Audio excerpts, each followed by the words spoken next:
The way Konnor Griffin looks this spring, and again, like I'll show you, we can just do this with Konnor Griffin too.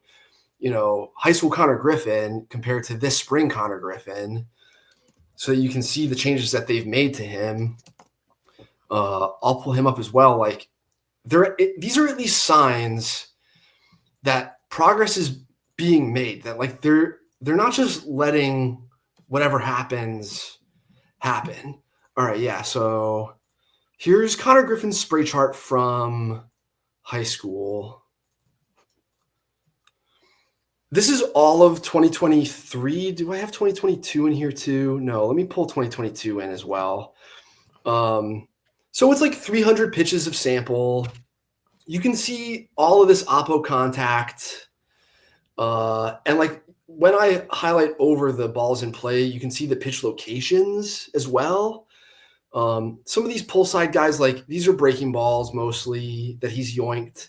But these fastballs, if I'm just looking at fastballs, you can see how oppo-oriented most of his contact is.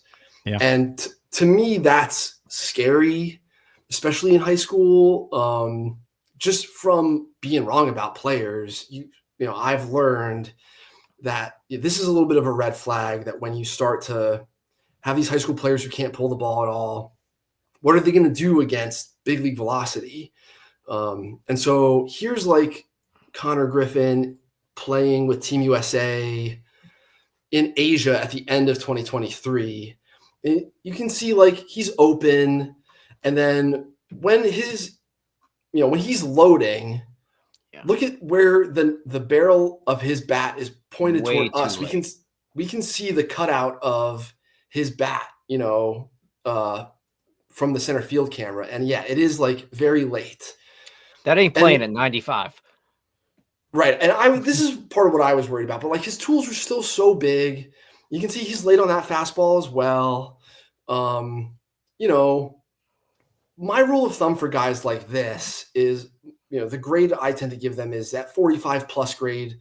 It's, they're players who live just outside the top 100 to me until the tweak happens or until they prove like, that they belong in that group. Like guys who have proven stuff up through AA or whatever, like I'm just going to value them with more certainty than, when like Termarr Johnson, when he was in high school, right? Like Termarr Johnson should not have been prospect number 25 or whatever he was coming out as a high schooler.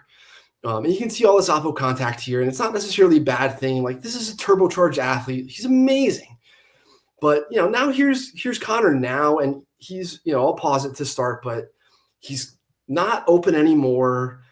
And when we get to the apex of his swing, it's just not as big and deep and crazy of a load in his hands as it was in high school. And to me, for this guy to have done some of the stuff he's done on a big league field this spring, having not played after the draft last year, like not even until Bridge League and Instructs, which, he did a little bit of, but they didn't send this guy to Bradenton or anything last year. To me, his swing now looks more like Dylan Cruz's. And yeah, like, look, these are big league breaking balls he's facing as a teenager in his first spring training. Like, it's okay that he's swinging inside some of these. But this one here, this fly out against Brant Herter, this is a big leaguer. He misses his spot, sure. Like, they are trying to pitch him in. And these fastballs that he can get extended on, they're the ones that he's going to destroy.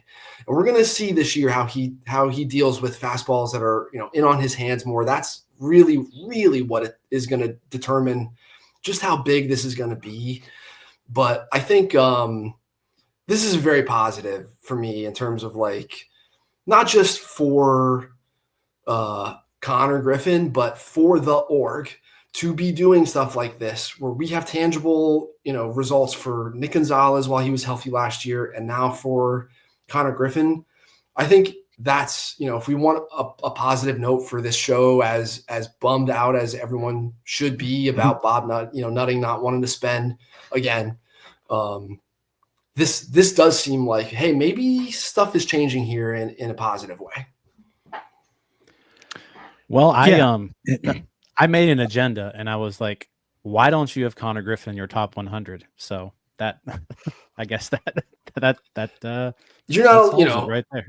I hear it from a lot of, why isn't Zaire Hope in your top 100? Why isn't Justice Bigby on your Tigers list? Like, it's just, baseball's hard.